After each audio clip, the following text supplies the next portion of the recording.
Welcome to the Shetland Times podcast. I'm your host, Marjolein Robertson, and this week I'm joined by none other than my own brother, Dirk Robertson.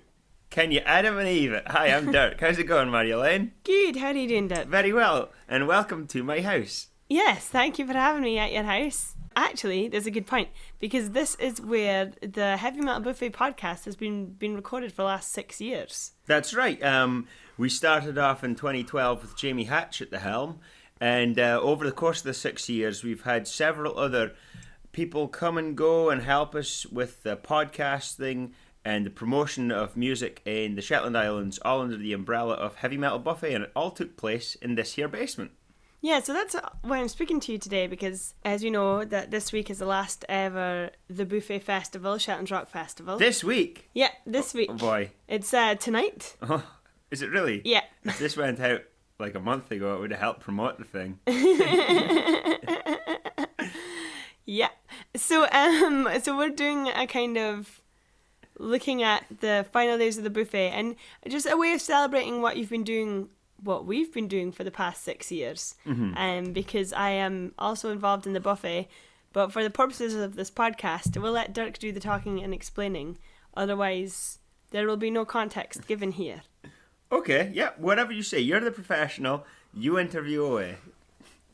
So what drove you to start up the Heavy Metal Buffet? Well, Marjolein, I think you might remember back in 2012, you actually asked me to fill in on a internet radio station for you that was being done under the Promote Shetland's name. Oh yeah, 60 North. 60 North, yeah, they had a internet radio station, and some of the contributors were doing hour-long slots that would be played as a backing track to Puffin Cam 2.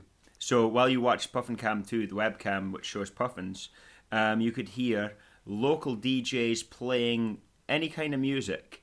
And you had a pop and country hour, I believe. Well, actually, no. I had a kind of country rock metal hour.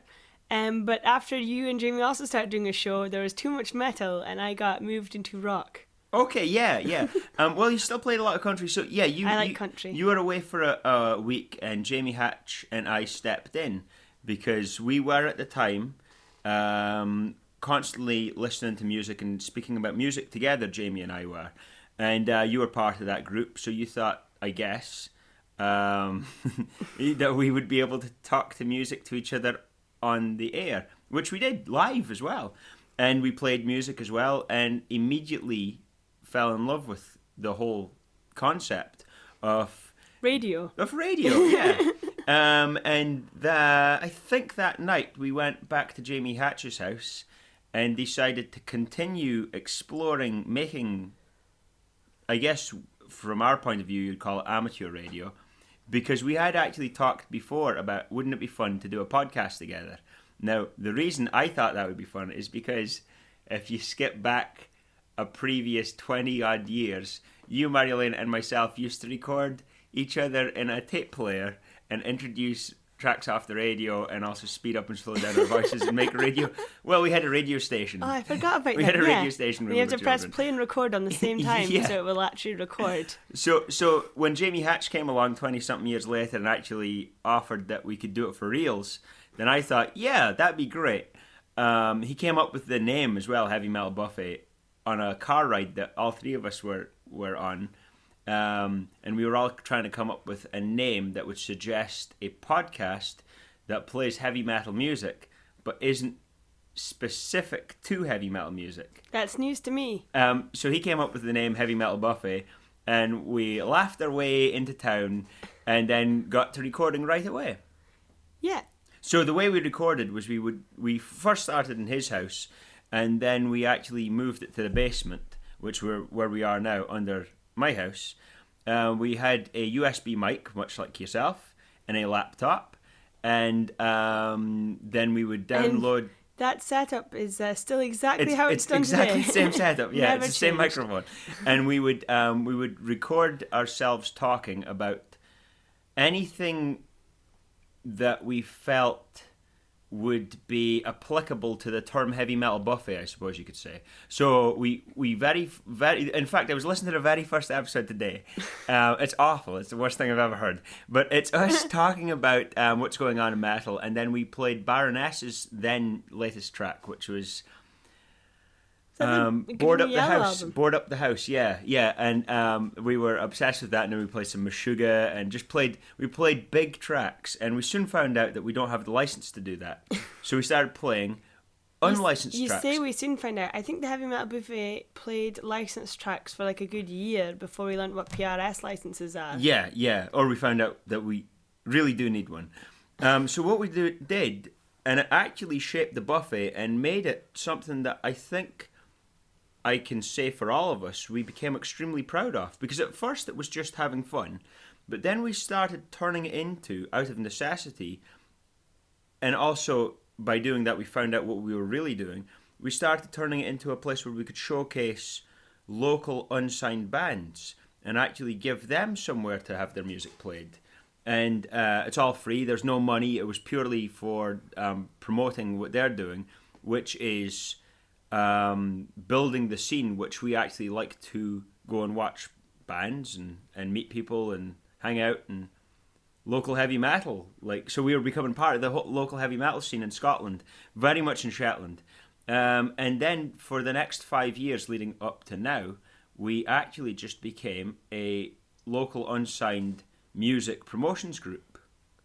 I was going to skip you there and skip back a bit in time. Go because on. I feel like we're about to... Because the buffet became so much more than just a podcast, and I think you're about to branch off into that. But just for some more personal information, because often folk think, heavy metal, it yawns a lot of noise, you know? Yes. And it is, and it's good noise. But just a bit of background of yourself, how you got so into heavy metal in the first place. Well, I used to go on holidays, as I'm sure you'll remember. Used to go as a family. Family holidays to our cousin's house in Holland, as our mother is Dutch. And at the cousin's house, they allowed us to play records, old vinyls, because our cousins, a couple of years older than us, had gotten their hands on lots of old vinyls. And we all really got into, I think we all did, we got into rock and roll, like Elvis and 50s music and stuff. And then I just remember loving rock and roll. Pardon me. And then once I'd learnt to use a record player, then I'd come back and play Mam's records, which were Beatles and Wings. And then she gave us cassette tapes of Beatles and Wings that she'd made for us. So from a very young age, we were all really into 50s and 60s music. And then one year we went back to Holland to catch up with our cousins, and our cousin, the one boy cousin whose room I stayed in, so I was like the closest thing to me, if you will. He had an Aerosmith CD. Tape? No, I recorded it onto a tape and took it back. I thought it was an Aerosmith cassette. No, he had the CD, and it was... But that seemed too early for CDs. No, not at all. It was 93, I think, and he just gotten the CD Get a Grip by Aerosmith, which... it's still one of my favourite albums Yeah, today. absolutely, same. And it was a really good introduction to heavy music, because it is one of the better metal rock albums of the early 90s, I think. One of the best. It's up there with the best. Like Euthanasia by Megadeth and the Black Album by Metallica. So we started listening to that. And then maybe a couple of years later we'd go back and he was starting to get into Metallica himself. So he was starting to learn about actual metal bands. And then that kind of love for metal just... The thing I loved about metal was how much is going on in the music. How rich it is. And how exciting and fun it is. And because I got into it, we all got into it when we were very young. And I remember specifically, we were very young because we set up a band of ourselves in Holland. Oh, yeah. Where we would play an Aerosmith CD and we'd all dress up like Aerosmith. And we were very, very young. Our mascot was a wolf teddy. and we'd get our aunties and parents to pay to come and watch us. I actually quit the band before its debut performance. I wanted to be the drummer, but somebody else was the drummer. I was the drummer. Oh, okay, so you got to be the drummer. So I became the manager, and then Flotia, our bigger sister, made all the decisions, so there was really nothing for me to do. I thought you were going to sing. Oh, well, maybe I was, but somebody else had that role. There was nothing I could contribute, so I just quit. I just up and quit. Which is another question that leads me on to. Okay. Which is just out of interest. Like, you're really, like, music was a big deal. You're really into music. Why did you never start playing an instrument? Did you never want to try and start your own band? This is for the listeners here. Okay, yeah, that's a good point. So I think that everybody has things that they want to do, and everybody has things that they can do. And those things that you want to do maybe aren't always things that you really want to do. So, for example, I'd love to be able to play guitar, bass, and or drums. I really would. But I wouldn't really like to put in any of the work. And because I grew up in a musical household, I saw what went into getting to be as good as you guys are. For example, yourself, a tattoo fiddler. Thank you. How many years it took you to get there. I have no self-discipline. How many years of screeching and avoiding practice, and then Mum finding me after What age was it when you started? 7 or 8. And what are you, 27 now? Yeah, so 20 years. I should be a lot 20 better. years of scratching. So I just never truly was able. I knew in myself I wasn't able to commit. I did spend a couple of years trying to learn the harmonica, but if anybody spends 2 years and still can't play the harmonica, then they just shouldn't try anymore. But what I did have was art. And I felt like instead of being creative musically, I could be creative artistically. Yeah, which is something you've taught me goes hand in hand together with the different genres of music and different styles of artwork. Yeah, so one of the big going back to the buffet, I suppose. Yeah, it's a good segue. Going back to the buffet, then one of the things I was so happy I could do with the buffet was contribute to the visual side of it. And the reason I was really happy to do that was because I like to draw and paint. And I have always been very, very inspired by CD album artwork, especially by the album artwork that you find where they have a reoccurring character, like Iron Maiden and Megadeth.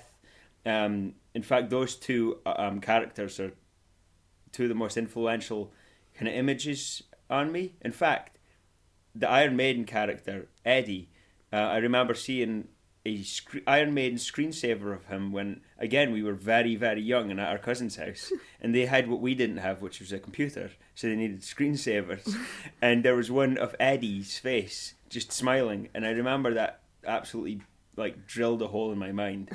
And the idea of being able to be an artist that is synonymous with a music type or scene has always been an aspiration of mine. Brilliant. And that is kind of what you've been doing with the buffet as well.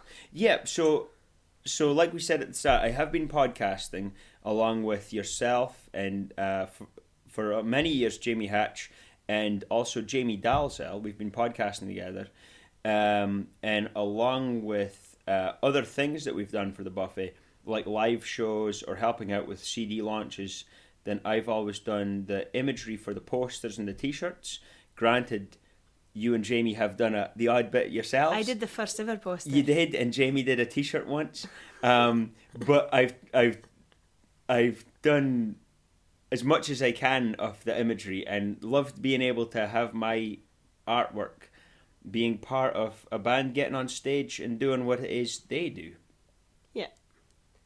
Again, I suppose it's like promotion for the local scene. Mm-hmm. So, we talked briefly about the podcast. I was going to say, when about the beginnings for the start for the live concerts? Like when the buffet moved from just being a podcast to actually supporting bands and putting on gigs? I think Shetland's a really great place because there's so much going on the whole time, and everybody in Shetland is at least only once removed, like that. Would you call that like one degree of separation? Yeah. So it's really easy if you don't know somebody to find yourself working with them on something or being friends or hanging out. And in Shetland, everybody's always doing something. So this is a great example of that. We were doing the podcast, and a few months into the beginning of the podcast, our soon-to-be friend, Ashley Tulloch, was organising Oxjam, which is a all-day musical festival across the whole of our capital, Lerwick. And she was looking for other people who could help organise and promote Oxjam with her. Yeah, because the Oxjam's actually like 4 or 5 gigs staggered across town across the day. Yes, yeah. So she needed people to run each separate gig. Yeah, and you and Jamie Hatch and I had been going to gigs and being part of gigs for years. So it didn't seem like too much of a stretch to take everything that we know about gigs and all the people that we know, i.e. the bands and the sound men, and throw it all together in our then favourite pub, the Wheel Bar, and use our, how would you call it, our engine of promotion to actually promote that gig. And that was October, the year we started, so it was like 2012. So June, July, August, September, October. It was 5 months into when we started, and we got to do our very first festival, I suppose you'd call it, because we did a six band event, and that's where I think we suddenly realised we really like doing this. I know, I'm terrible at interviewing, but I was going to say, I mind the meeting. We had a meeting a week after. Yeah. I can't remember if it was after an Oxjam clue-up meeting or what it was, but we all sat around and said, that was so much fun. Why don't we do that on a bigger scale and put on the gig we want to see? Yes. That was exactly our words. We want to put on the gig that we want to see in Shetland. Because we love Funkfest, but that was no more. And there's no more Shetland Rocks. Like the other kind of alternative gigs that happen on a yearly basis, there was none planned for the next summer. That's right. So I think it's really important to put the buffet in the musical festival context of all of Shetland. So for 5 years before us, there'd been a festival called Funkfest, which was a summertime music festival which centred around rock and metal. And before that, there had been many festivals, like we were talking about earlier tonight, not on the podcast, but at dinner time. We were talking about... like North Scott Angling Club ones. No, that's it, yeah, there was that, and there was Marts. Marts Rocks, and there was always something on around summer, and there's always been a good rock and metal and live scene. So really, for us to do a Shetland Rock Festival, which the buffet is, we call it the buffet. We called it the festival the buffet, but then we have the tagline underneath it, the Shetland Rock Festival, because I think what we did was not so much, we didn't really invent anything, we just made it our own, and gave it a different title. But I think it's really important that we acknowledge that Shetland has always had a rock festival. There's been a couple of years here and there actually that it's maybe not been regular, but if you really look around, you'll find somewhat of a rock festival most years. And I feel like we were able to be part of that lineage of rock festivals. Yes. Exactly what I said. I have to apologise because my belly grumbled and Dirk kicked the table, but I don't want to edit that because I think it'll be too difficult to separate the talking from the belly grumbling. But yeah, and I went, well, how do you feel the actual festivals have changed? Because now we're in our 5th year. Do you think it's just changed organically or over the years from promoting it? Because when we put on the Oxfam gig, we never ever, none of us had put a gig on before. I can't talk for Jamie Hatch, but we hadn't. And when we did the first Shetland Rock Festival, the first buffet, we had not one clue what we were doing. Well, that's not entirely true. So we actually we'd done Oxjam, and then we did quite a few gigs between that and the festival itself. Oh yeah, I forgot. I organised. You organised. You actually did a large part of organising the next gig, but not to bore listeners, we did a huge amount of live events. Live gigs, electric gigs, acoustic gigs, all kinds of fundraisers to actually pay for the festival, because we wanted the festival to be absolutely massive, and that meant it was going to cost us a huge amount of money. So we did everything we could to actually afford it and make it as big as we wanted it to be. We ended up making it so big, we realised that we probably hit our limit in terms of how big you could make it. Organically, I think is the right term. And then what we did was we didn't scale back, but we condensed it, I would say. We took everything that we'd done the first year and we condensed it and made it into what we've then continued to build on every year. So the first year it was 2 venues. The next year we realised what we need to do is concentrate on 1 venue, and then we're not stretching ourselves thin. We're keeping all our energy concentrated in this one venue. We can do a lot more with that one venue. And then we started building up on that one venue, and how far really what we became is a way of stress testing that venue. We've done everything to that venue you could possibly imagine. And what's really amazing is other promoters have started following our examples that we came up with. And we've actually turned that venue into... Well, no, we've not turned it into, but I think we helped recognise that the venue that we always use now, which is the Lerwick Legion, I think we helped recognise by realising it ourselves that that is the ultimate venue in Lerwick for what kind of festival, loud, rock, metal, in-your-face, punchy, dingy, personal... that kind of feeling you're trying to get from a metal gig, from an underground metal gig. I think we realised that is the at the moment the best place for that kind of thing. Cool.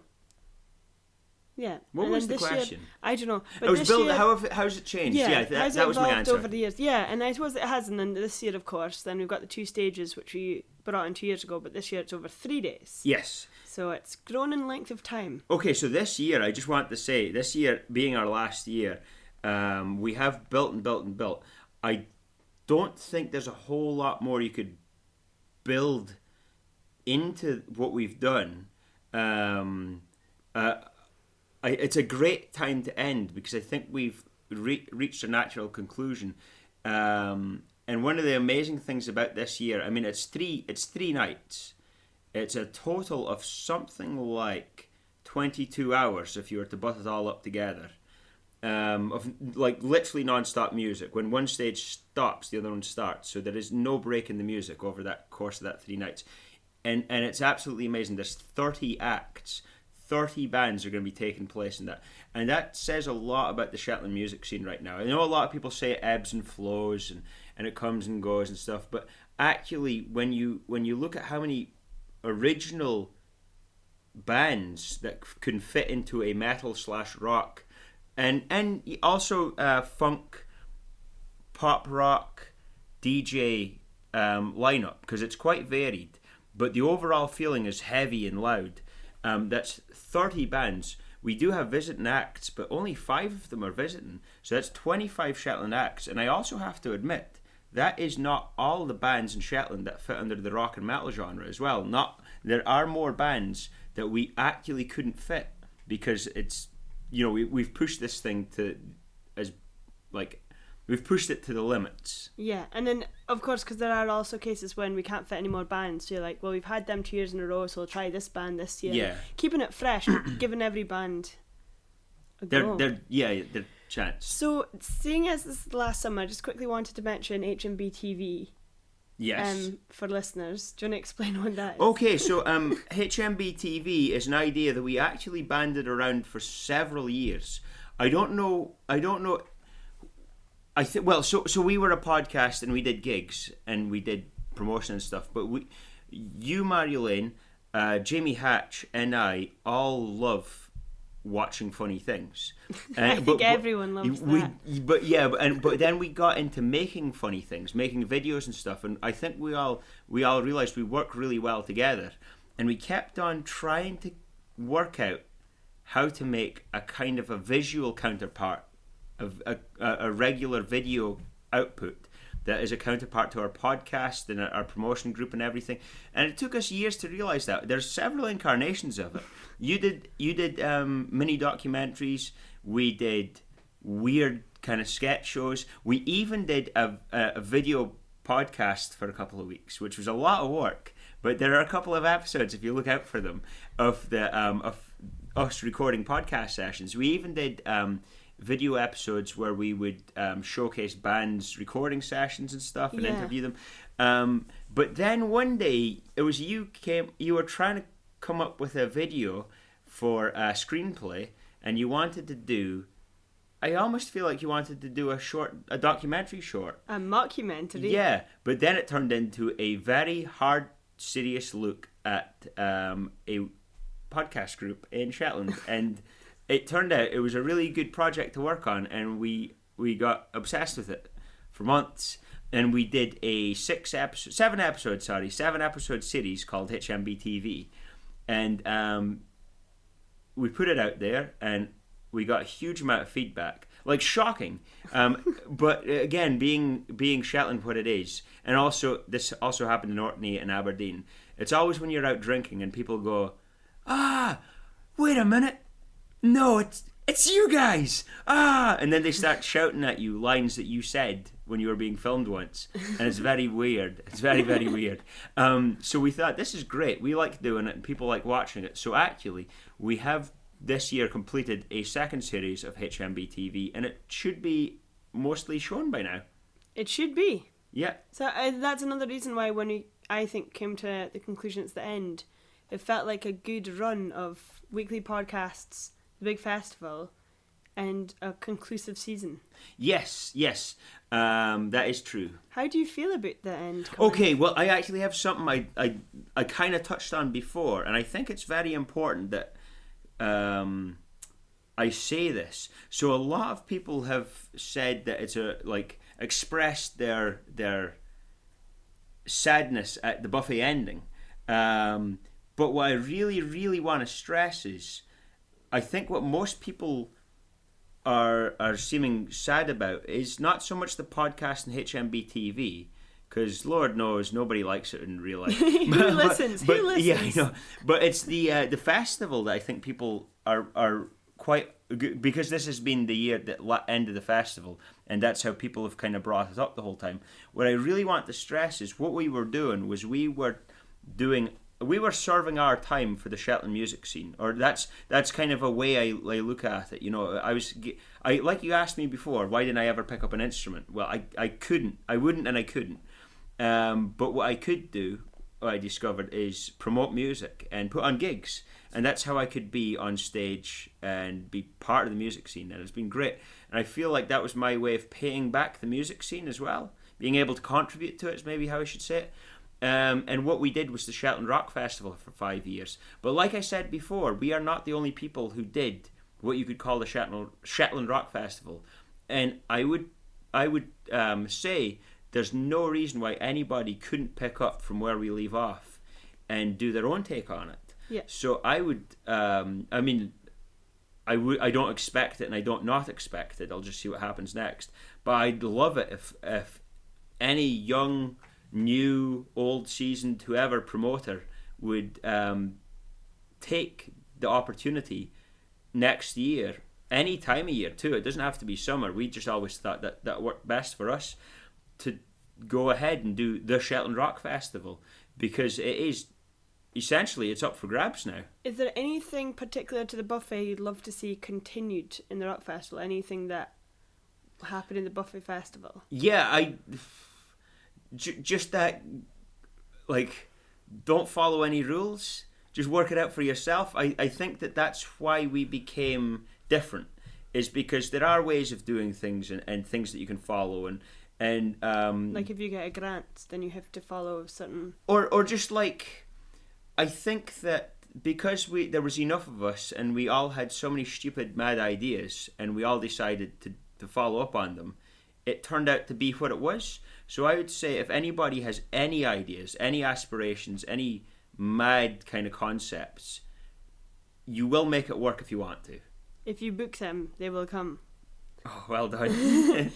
Also, so I wanted to ask, because it says in the press release that I wrote that the members of the buffet are also going separate ways, and they're going to use this time to focus on other projects. Can you tell us anything about other projects you're going to be working on in the future? Yeah, what I'm really excited to do is, I've always, like I talked about in length, I've always liked to do art. And what I'm really looking forward to do next is be able to work on art using all the time that I used to use on the buffet. So I actually used to work a 5-day-a-week job. Nowadays, for the last few years, I've only worked 3 days a week, so I can do all that work on the buffet. Which isn't even paid work. No. Terrible investment. I am an idiot when it comes to finances. But what I'd love to do is be able to use that 4 days I have every week to just purely work on art. And what I am working on right now is a theme that I think it works with both Shetland and metal, which is illustrating the Nordic creation myths and all their cool legends about monsters and other planets and worlds and stuff. The reason I'm working on that is because I am putting together an exhibition for a future date. And what I'd like to do is try and promote art in a way that can be seen as exciting as the buffet has been. I have no idea what that's going to entail. A podcast about art. Like, look at this painting. I don't know yet. I really genuinely don't know, but I'm really looking forward to being serious about art. And obviously, what I'm really looking forward to, which I also think is going to be very strange, is going to gigs and not having anything to do at them. I know. Well, I've been going to lots of gigs without anything to do with it. But, not being able to go, oh, yeah, these guys would be really good for the buffet, or etc. Just go to gigs and just be a punter. What's that? I know. You'll be feeling like you can have a drink because you're not going to be called on for any responsibilities all of a sudden. Yeah. And I have to also say now that while I'm finishing the buffet, I amn't closing the door on doing gig promotion. I have absolutely no plans, that's absolutely for sure. But I would always be open to the idea of doing a festival or something in the future, because it's been so much fun and I like the pressure. It's stressful and it's a lot of work and it gets annoying and stuff, but I do like that job to do. It's been a lot of fun. How do you feel it will come at the end of this weekend? So it's Friday. Buffet finishes Sunday night. The clue up is usually Monday. Well, the clue up is usually Sunday. The clue up will be Monday. How do you think it'll feel to get to the clue up and actually you're not thinking, oh, so for next year we'll do X, Y, and Z? That's one of the things I'm really excited about. So the first year of the Buffet Festival was the first time we'd ever done it, so it was all new and different. But then the second, third, and fourth year were a repetition of that. You finish the festival and then you start planning the next one right away. This is going to be like the first year again, where it's different. I've never had a different buffet. None of us have. We've always followed in the same repeat pattern. This year, it's going to go, the weekend starts, and then when the weekend stops, pack up everything and never go back. and that's going to be really exciting. I'm really excited to feel different about the buffet for the first time in 5 years. It's always felt good, but it's like it's not been feelings I haven't felt before, apart from the first year. Well, I understand what you mean. Well, that's great. Thank you very much for talking to us. I hope you've enjoyed it, listeners, listening to the history of the buffet, condensed history about the final. And about the final weekend and the final festival. Thank you very much for speaking. Do you have anything else you'd like to say? Yeah, absolutely.